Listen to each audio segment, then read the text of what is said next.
Enfim, saiu a pesquisa tão esperada do Datafolha, porque foi a primeira depois da facada do Bolsonaro.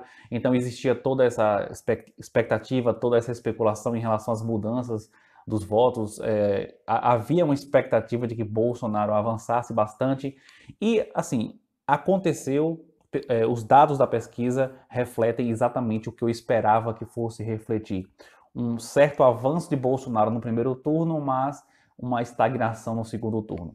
É claro que eu estava um pouco aí ansioso, porque vai entender eleitor brasileiro, né? É difícil você conseguir prever eleitor brasileiro, é tanto que existe um certo grau de transferência de voto, inclusive do Lula para o Bolsonaro, acreditem se quiser, né? Quando você pega as pesquisas antigas, quando coloca Lula no cenário e tira Lula do cenário, Bolsonaro cresce cerca de 2%, ou seja, existe transferência de voto de Lula para Bolsonaro. Então, como o eleitor brasileiro é muito difícil de você conseguir entender a cabeça dele, existia uma certa expectativa, inclusive da minha parte, mas eu acabei não me surpreendendo em nada, acabou sendo do jeito que eu esperava. E assim, em relação aos demais candidatos, o cenário que está se traçando é um empate técnico entre todos os demais, com Ciro em primeiro lugar, mesmo havendo esse empate técnico, considerando margem de erro de 2% para mais, 2% para menos. E assim, a intenção principal desse vídeo é dar um recado para os eleitores de Haddad. Ao longo das últimas pesquisas, quem mais está crescendo é Haddad, né? Saiu de 2% para 9%. Era, de certa forma, esperado esse crescimento por conta da transferência de votos de Lula para ele. Todos os candidatos estão crescendo, na verdade. Só Marina que teve uma leve queda. Ciro está crescendo, o Alckmin está crescendo também. Até o Meirelles teve 1% ali de crescimento.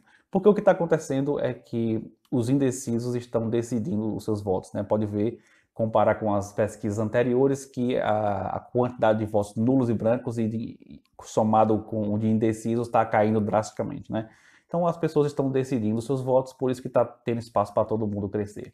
Acontece que quando vamos para os cenários de segundo turno, comparando Bolsonaro com os demais candidatos, já que Bolsonaro é praticamente certo que vai para o segundo turno, o único que empata tecnicamente com o Bolsonaro é Haddad. Todos os demais ganham com larga vantagem para Bolsonaro, inclusive Ciro com uma vantagem de 10 pontos percentuais.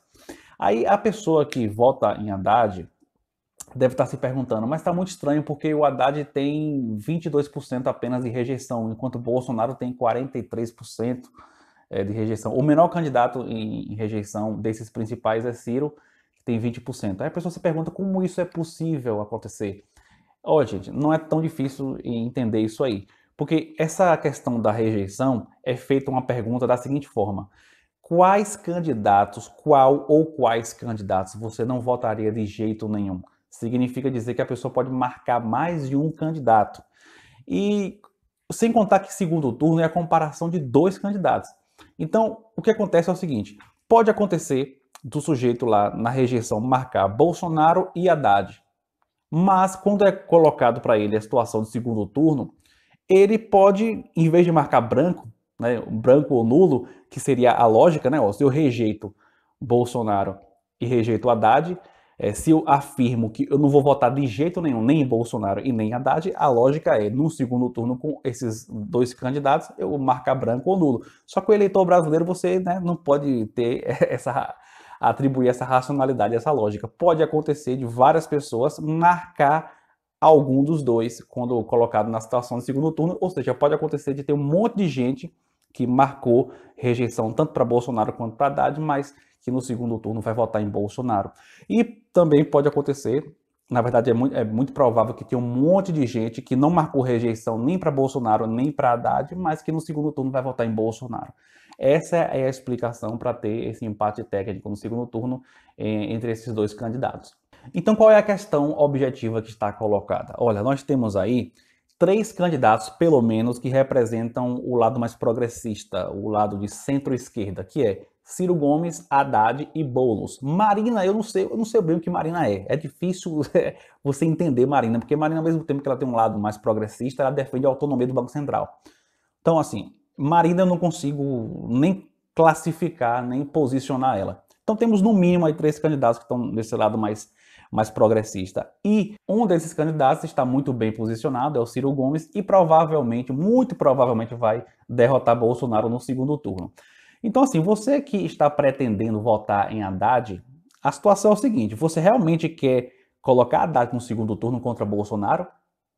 Sendo que está dando empate técnico, ou seja, pode acontecer, é uma chance real e muito provável de Bolsonaro vencer o Haddad no segundo turno. Você quer essa situação? Você quer que Bolsonaro ganhe essa eleição?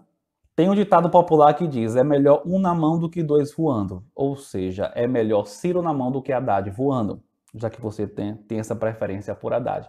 Então é muito racional nesse momento você transferir o seu voto para o Ciro Gomes. Ou caso você tenha uma rejeição por Ciro, não, eu odeio o Ciro, odeio esse cara, vota branco pelo menos. No momento é muito perigoso colocar Haddad no segundo turno, essa é a realidade que está posta. É praticamente certo que Ciro vai derrotar Bolsonaro no segundo turno, então é muito simples, pelo menos na teoria, né? Basta a galera transferir voto de Haddad para o Ciro, acabou a eleição, a reeleição está resolvida. Então é isso, gente, política é estratégia. E sem contar que, convenhamos, né, a candidatura do Ciro é muito mais sólida do que a candidatura do Haddad. Ciro começou a construir a candidatura dele desde 2015. Desde 2015 que o cara tá viajando pelo país inteiro, fazendo palestra, preparando a candidatura dele. Haddad foi lançado dia desse. Até dia desse o PT não sabia quem iria lançar. Pelo menos assim, não era explícito. Então isso é tudo. Inscreva-se no canal, clica no sino para receber as notificações, mas principalmente compartilhe esse vídeo para os petistas, gente. Compartilha com seu amigo petista, bota nos grupos do WhatsApp, porque esse canal é pequeno ainda e isso não vai ter impacto nenhum, esse vídeo não vai ter nenhum impacto se você não compartilhar, beleza?